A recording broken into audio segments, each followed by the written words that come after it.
नमस्कार, मी सुनील. आपण पाहतात आवाज इंडिया मराठी. आता एक नजर टाकूयात महत्त्वाच्या घडामोडींवर. भाजप युवा मोर्चाचे अध्यक्ष तेजेंद्र सिंग तिवाना यांना वार्ड क्रमांक 47 मधून उमेदवारी देण्यात आली आहे. माजी नगरसेवक शिवानंद शेट्टी वार्ड क्रमांक 9 मधून तर माजी नगरसेवक जितेंद्र पटेल वार्ड क्रमांक 10 मधून निवडणूक लढवणार आहेत. मुख्यमंत्री देवेंद्र फडणवीस यांचे निकटवर्तीय आणि भाजपचे माध्यम प्रमुख नवनाथ बन मानखुर्द शिवाजीनगर येथील प्रभाग क्रमांक 135 मधून निवडणुकीच्या रिंगणात उतरले आहेत. तसेच भाजपचे ज्येष्ठ नेते किरीट सोमय्या यांचे पुत्र नील सोमय्या यांना वार्ड क्रमांक 107 मधून उमेदवारी देण्यात येणार आहे. हे सर्व उमेदवार आजच आपले उमेदवारी अर्ज दाखल करणार असून भाजपकडून उमेदवारांची अधिकृत यादी जाहीर होण्यापूर्वीच त्यांना अर्ज दाखल करण्याच्या सूचना देण्यात आल्या आहेत. भाजप मुंबई महानगरपालिका निवडणुकीत एकूण 128 जागांवर निवडणूक लढवणार आहे. बंडखोरी टाळण्यासाठी उमेदवारी यादी शेवटच्या क्षणापर्यंत जाहीर न करण्याची रणनीती भाजपने अवलंबल्याचं सांगितलं जात आहे. उद्धव ठाकरे यांच्या नेतृत्वाखाली शिवसेनेनं रविवार रात्री मोठ्या प्रमाणावर एबी फॉर्मचं वाटप केलं. मातोश्रीवर रात्री उशिरापर्यंत उमेदवार आणि त्यांच्या समर्थकांची गर्दी होती. उद्धव ठाकरे स्वतः प्रत्येक उमेदवाराला भेटून एबी फॉर्म देताना दिसले. यावेळी वर्सोवा विधानसभा मतदारसंघातील 6 वॉर्डातील उमेदवारांना रात्री 12:30 वाजता एबी फॉर्म देण्यात आले. ज्यावेळी आमदार हरून खान उपस्थित होते.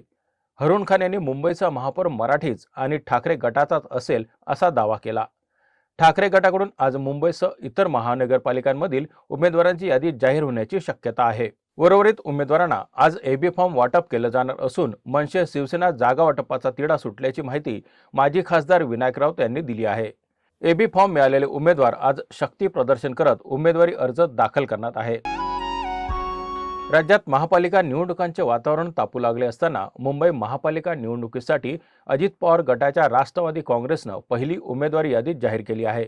सहभार निवडणूक लढवण्याचा निर्णय घेत राष्ट्रवादीने 37 उमेदवारांची पहिली यादी प्रसिद्ध केली असून लवकरच एकूण 100 उमेदवारांची यादी जाहीर होणार असल्याची माहिती आमदार सना मलिक यांनी दिली होती. या पहिल्या यादीत नवाब मलिक यांच्या कुटुंबातील तिघांना उमेदवारी देण्यात आल्यानं राजकीय वर्तुळात चर्चा रंगली आहे. नवाब मलिक यांचे भाऊ कप्तान मलिक प्रभाग क्रमांक 165, बहीण डॉक्टर सईदा खान प्रभाग क्रमांक 168 आणि कप्तान मलिक यांची सून बुशरा नदीम मलिक प्रभाग क्रमांक 170 या तिघांना निवडणूक रिंगणात उतरवण्यात आला आहे.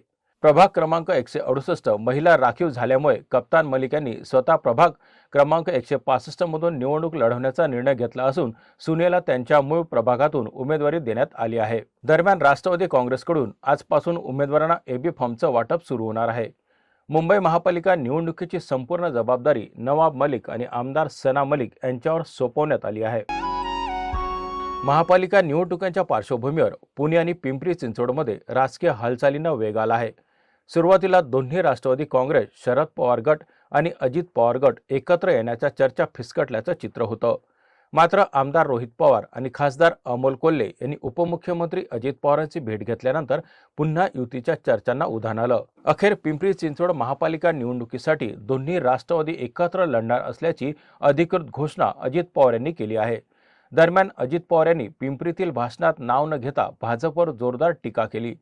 महापालिकेत आर्थिक गैरव्यवहार वाढवलेल्या निविदा, जमीन बळकावणे, संत पीठाचा मूळ उद्देश बदलणे, कर्जबाजारी कारभार आणि टँकर माफियांचा मुद्दा उपस्थित करत त्यांनी सत्ताधाऱ्यांवर निशाणा साधला. आज दोन्ही राष्ट्रवादीच्या संयुक्त उमेदवारांची यादी जाहीर होण्याची शक्यता आहे. मुंबई महानगरपालिका निवडणुकीच्या पार्श्वभूमीवर काँग्रेस आणि प्रकाश आंबेडकर यांच्या वंचित बहुजन आघाडीनं आघाडीची अधिकृत घोषणा केली आहे. या आघाडीनुसार मुंबईत वंचित बहुजन आघाडी 227 पैकी 62 जागांवर निवडणूक लढवणार आहे. काँग्रेसचे प्रदेश अध्यक्ष हर्षवर्धन सपकाळ यांनी सांगितलं की काँग्रेस आणि वंचित हे विचारांचं नैसर्गिक मित्र असून ही आघाडी सत्तेसाठी नसून विचारांसाठी आहे. मुंबई महापालिकेची निवडणूक दोन्ही पक्ष एकत्र लढवणार असल्याचं त्यांनी स्पष्ट केलं. वंचित बहुजन आघाडीचे प्रदेश उपाध्यक्ष धैर्यवर्धन पुंडकर यांनी सांगितले की भाजपला रोखण्यासाठी हा निर्णय घेण्यात आला असून प्रकाश आंबेडकर यांनी ऑनलाईन बैठकीत युतीला मान्यता दिली आहे. महाराष्ट्रातील महापालिका निवडणुका 2026च्या पार्श्वभूमीवर राजकीय हालचालींना वेग आला आहे. मुंबईत राष्ट्रवादी काँग्रेस शरदचंद्र पवार गटाला मोठा धक्का बसला असून जितेंद्र आव्हाड यांचे निष्ठावंत सहकारी नितीन देशमुख यांनी राष्ट्रवादी काँग्रेस अजित पवार गटामध्ये प्रवेश केला आहे. त्यांच्या पत्नी प्रियंका देशमुख या प्रभाग क्रमांक 124 मधून इच्छुक होत्या. मात्र शरद पवार गटाकडून तिकीट न मिळाल्यानं देशमुख नाराज झाले होते. महापालिका निवडणुकांच्या पार्श्वभूमीवर सत्ताधारी पक्षांमध्ये प्रवेशाची रेलचेल दिसत असून भाजप, शिवसेना तसेच राष्ट्रवादी काँग्रेस, अजित पवार गटामध्ये मोठ्या प्रमाणात नेते आणि कार्यकर्ते दाखल झाले आहेत. या घडामोडीमुळे मुंबईतील स्थानिक राजकारण चांगलंच तापलं आहे. नितीन देशमुख हे शरद पवार गटातील निष्ठावान कार्यकर्ते म्हणून ओळखले जात होते. घाटकोपर परिसरातील राजकारणात त्यांचा प्रभाव असून युवक राष्ट्रवादी काँग्रेसमध्ये ते सक्रिय होते. चंद्रपूरमध्ये भाजप उमेदवार निवडीवरून अंतर्गत वाद चिघळले आहेत. नागपुरात झालेल्या बैठकीत माजी मंत्री सुधीर मुनगंटीवार आणि आमदार किशोर जोरगेवार यांच्यात पुन्हा एकदा मतभेद झाल्याची माहिती मिळत आहे. दोन्ही गटांनी स्वतंत्र उमेदवार याद्या पक्षश्रेष्ठींकडे सादर केल्याने निर्णय रखडला आहे. हा वाद आता मुख्यमंत्री देवेंद्र फडणवीस यांच्या निर्णयावर सोपवण्यात आला आहे.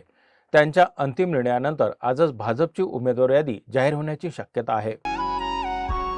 मुंबई महापालिका निवडणुकीसाठी शिवसेना, ठाकरे गट आणि मनसे युतीची अधिकृत घोषणा बुधवारी उद्धव ठाकरे आणि राज ठाकरे यांनी केली आहे. या युतीत राष्ट्रवादी, शरद पवार गटही सहभागी होण्यास उत्सुक आहे. त्याच पार्श्वभूमीवर राष्ट्रवादीचे जयंत पाटील यांनी उद्धव ठाकरे यांची 2 तासांची भेट घेतली होती.